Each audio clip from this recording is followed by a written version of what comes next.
Hello everyone, welcome back to Vidyalaya.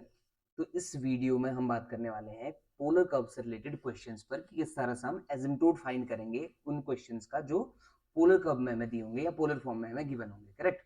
तो अब आपने सबसे पहला काम क्या करना है, देखो स्टेप वाइज जो इससे जस्ट पहले वाली जो वीडियो थी उसमें सारा का सारा एक्सप्लेनेशन किया हुआ है कि कितने स्टेप्स पे हमें काम करना है। तो वो सारे स्टेप पे फोकस करेंगे और डायरेक्टली अगर इस वीडियो पे आ रहे हैं तो जाके जल्दी से उसको चेक करके आओ। ठीक, उसके बाद आपको ये चीज समझ आ जाएगी। ठीक, चलिए पहला काम आप क्या करेंगे, जो आपको इक्वेशन दी है आर इक्वल टू क्या दिया हुआ है, ए कॉसेक थीटा प्लस बी दिया हुआ है ना।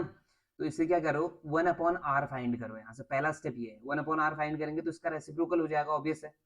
ठीक, अब क्या करो ना कि ये जो चीज दी है राइट वाला जो पोर्शन है ये एक्चुअल में आपका फंक्शन है किसका, थीटा का। आपने क्या करना है इसमें, जहां जहां आपको कॉसेक या समथिंग लाइक दैट ये सारी चीजें दिखती हैं तो उनको आपने क्या करना पड़ता है, साइन या कॉस में कन्वर्ट कर दो, ज्यादा आसान हो जाता है, मोर फेमिलियर विद साइन और कॉस। ठीक, तो ये क्या आ जाएगा, जैसे ही मैं साइन और कॉस में कन्वर्ट करता हूं तो ये आपका साइन थीटा अपॉन ए प्लस बी साइन थीटा, इस तरह का कॉन्सेप्ट आ जाएगा राइट में।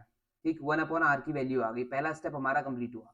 ठीक, यहाँ पे समझ आ गया होगा शायद मेरे ख्याल से। देखो वन अपॉन क्या था, ए इंटू क्या, वन अपॉन साइन आता और साइन थीटा, और प्लस में क्या था बी, एलसीएम लूंगा तो एलसीएम लेने के बाद ये चीज ऊपर चली जाएगी तो ये बन जाता साइन थीटा अपॉन क्या, ए प्लस बी साइन थीटा। यहाँ तक समझ आ गया।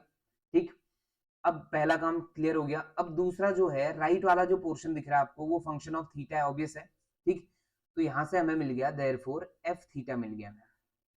एफ थीटा इक्वल टू क्या मिल चुका है, साइन थीटा अपॉन ए प्लस बी साइन थीटा, ये मिल गया। अब आप इसको जीरो पुट करके ना यहाँ से all possible values of theta निकाल लेंगे। तो यहां से क्या किया हमने,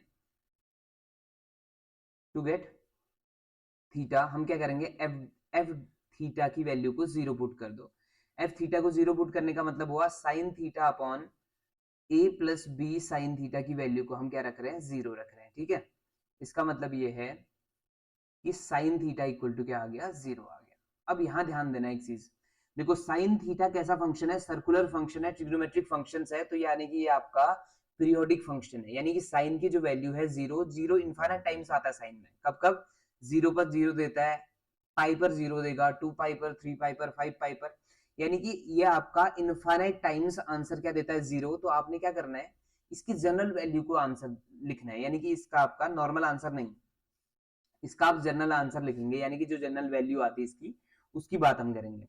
तो अगर आपको जनरल वैल्यू पे प्रॉब्लम है तो जल्दी से जाके ना पुरानी वीडियोस को चेक करो, ट्रिग्नोमेट्री पे हमने बहुत सारा काम किया था, तो जनरल वैल्यू जाके आप चेक करेंगे, उसके बाद यहाँ पे आएंगे। ठीक है, तो जब इसकी आप जनरल वैल्यू निकालते हैं तो थीटा की जो वैल्यू आएगी वो आएगी कितनी, एन पाई।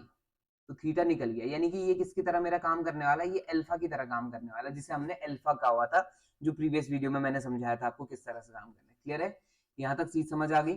तो ये आपका यहाँ ना बहुत सारे आंसर्स नहीं लिखेंगे हम, हमने सिर्फ एक आंसर ला के दे दिया इसे, जो कि आपका कौन है, जनरल वैल्यू है इसके लिए, और वही आपका अल्फा। यानी हर बार मेरा एक ही आंसर आने वाला है इसके लिए, अल्फा बीटा गामा नहीं, इसके लिए मैं सिर्फ एक आंसर लिख के दे दूंगा। क्लियर, इतना समझ आ गया होगा। तो इसी को मैं अल्फा बोल रहा हूँ। यहाँ तक तो आपको समझ आ गई कहानी। अब आपने क्या करना है, अगला स्टेप आपका क्या है, अब आप क्या करो, एफ डैश थीटा फाइंड करो। अगला स्टेप आपका क्या है, एफ डैश थीटा फाइंड करना है। एफ डैश थीटा फाइंड करने का मतलब इसको डेरिवेट करना है। इसको डेरिवेट करने का मतलब है वही डिवीजन रूल लगाओ इस पे। डेरिवेटिव आप सभी को समझ आता होगा, इसमें शर्मिंदा मत करना मुझे, है ना। नीचे वाले का स्क्वायर, नीचे वाला टर्म, ऊपर वाले का डेरिवेटिव, साइन का डेरिवेटिव क्या हो जाता है, कॉस, माइनस ऊपर वाला टर्म ऐसे रहेगा, नीचे वाले का डेरिवेटिव, नीचे वाले का डेरिवेटिव मतलब मेरा क्या है इस बार, ए का डेरिवेटिव जीरो, बी ऐसे रहा, बी कॉस थीटा आ जाएगा। ठीक है, अब चेक करो जरा क्या आंसर आ रहा है, A cos theta plus B sin theta cos theta और minus B sin theta cos theta, फिर से आ गया। और पूरे के पॉइंट में आप चेक करेंगे तो ये आ गया क्या, ए प्लस बी साइन थीटा का होल स्क्वायर। तो यहां से ये दो टर्म तो कट गए। अब जो आंसर आया वो आपका ए कॉस थीटा अपॉन ए प्लस बी साइन थीटा का होल स्क्वायर आ गया। ठीक है, ये किसकी वैल्यू आई, एफ डैश थीटा की वैल्यू आई। क्लियर इतना। अब आप क्या करो, इस एफ डैश थीटा में वो अल्फा रख दो ना, जो अल्फा आपने फाइंड किया हुआ था। ठीक है, तो क्या आ जाएगा, अगले स्टेप में आ रहा हूं, एफ डैश अल्फा, मेरा अल्फा का मतलब इस बार है एफ डैश एन पाई। ठीक, तो एन पाई वैल्यू रखते ही ये चीज आपका कुछ इस तरह से आपको दिखाई देने वाली है, ए कितना था ऊपर, एक बार चेक कर लेते हैं। ए कॉस थीटा अपॉन ए प्लस बी साइन थीटा है ना, ए कॉस थीटा, थीटा की जगह क्या आ जाएगा फिर एन पाई आ जाएगा, और अपॉन में ए plus B sign N pi, ठीक। और नीचे वाले का क्या था, होल स्क्वायर था। इतना तो आपको समझ आ गया होगा। अब इसको सॉल्व करता हूं तो ध्यान से सुनना, जो a cos n पाई है ना, ये तो आप ऐसे ही रखो क्योंकि n पाई में सस्पेंस है। देखो cos n पाई में प्रॉब्लम क्या है देखना, cos n पाई अगर मैं n को रखता हूँ 1 तो इसका आंसर हो जाता -1, अगर मैं n2 रख देता हूँ तो इसका आंसर हो जाता 1, अगर मैं n3 रखता तो अगेन ये -1 देता है, अगर मैं इसे 4 रख देता हूँ तो ये आपका क्या देता है +1।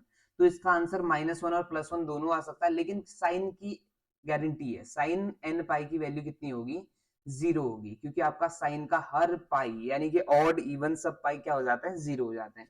तो ये तो 0 हो गया, ऊपर वाले को ऐसे ही रखेंगे आप, तो a cos क्या बन गया n pi upon a plus B into 0, तो ये a स्क्वायर बन जाएगा सिंपली, तो ये आंसर आ गया cos n pi upon a। यहाँ तक समझ आ गया। ये किसकी वैल्यू आई, एफ डैश अल्फा की वैल्यू आ चुकी है। एफ डैश अल्फा की वैल्यू क्या आ गई आपकी, cos n pi upon a आ गई है, ठीक है। लेकिन यहाँ से आपने 1 अपॉन एफ डैश अल्फा करना है। मैं समझाता हूँ ये क्यों लिख रहा हूँ, ठीक। यहाँ तक आप आ जाएंगे, समझ आ गया। अब आप बोलेंगे hence all, hence the asymptotes are, तो कैसे एसिम्प्टोट्स आपने क्या करना था, आर क्या लिखना था, साइन थीटा माइनस अल्फा था equal to 1 upon F dash alpha, ठीक है। यही बताया था कि आपका एसिम्प्टोट इसी से निकलने वाले हैं। अब यहाँ सबकी वैल्यूज पुट कर दो, आपका आंसर आ चुका है, ठीक है। अब आप क्या वैल्यू पुट करने वाले हैं इसमें, आर ऐसे रहेगा, साइन ऐसे रहा, थीटा माइनस एन पाई आ गया क्योंकि अल्फा की वैल्यू ये थी, और 1 अपॉन एफ डैश अल्फा की वैल्यू हमारे पास है जो कि कितना है, ए अपॉन कॉस एन पाई, ठीक। अब इसको सॉल्व करना है, अब इसको सॉल्व करना हमें आता है, हम इसको क्या कर देंगे, एक्सपेंड कर देंगे, फिर देख लेंगे क्या क्या चीज पॉसिबिलिटीज है। सॉरी एन अल्फा नहीं है, वो क्या है, एन पाई है यहाँ पे, ये एन पाई है, ठीक है। चलो अब इसे सॉल्व करते हैं, अगले स्टेप में आ जाओ। तो क्या बन जाएगा, R sign theta minus N pi equal to क्या बन गया, A upon cos N pi, ठीक है। अब मैं सॉल्व करने जा रहा हूँ इसको, ठीक। तो इसे सॉल्व करूंगा तो लेफ्ट वाले को सॉल्व किया, आर ऐसे रहा, आर की वैल्यू मत पुट करना, इन टर्म्स ऑफ आर यहाँ आंसर देने वाले हम।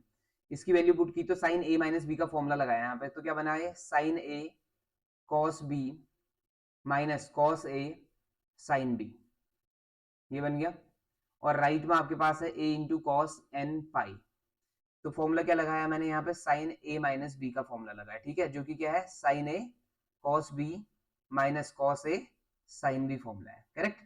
अब आपने क्या करना है, याद रखना कि ये जो साइन एन पाई है इसकी वैल्यू तो 0 होती, थोड़ी देर पहले बात हुई थी, और cos N pi as it is रहेगा जैसा है, तो ये बन गया sin theta into cos N pi, और बाद वाला टर्म क्या हो गया, 0 इक्वल टू ए अपॉन क्या आ गया, कॉस एन पाई। अब आप cos n पाई को जो है क्रॉस मल्टीप्लीकेशन करेंगे तो ये चीज बन जाएगी r sin थीटा ऐसे रहा, ये cos square n pi equal to क्या बन गया, a। क्लियर है इतना, ठीक।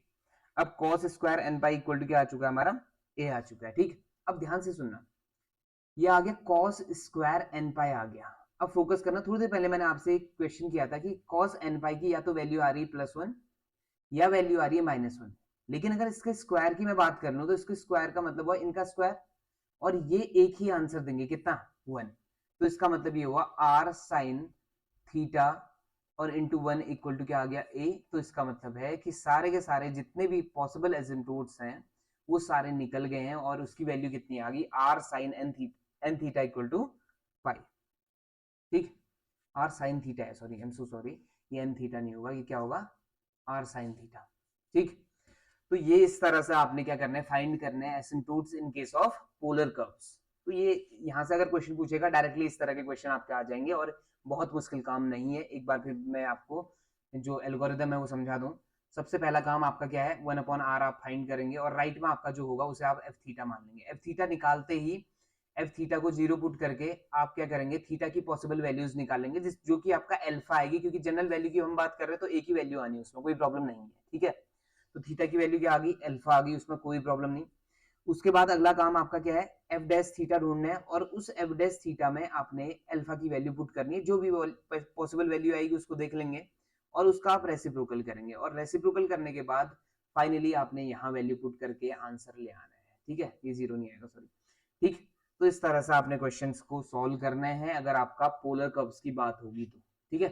चलिए आपको ये चीज समझ आई होगी, ऐसी आशा करता हूँ। और अगर वीडियो पसंद आ रहा है तो please do like, share and subscribe. आपसे मिलेंगे नेक्स्ट वीडियो में एक छोटे से ब्रेक के बाद। Thank you so much for watching.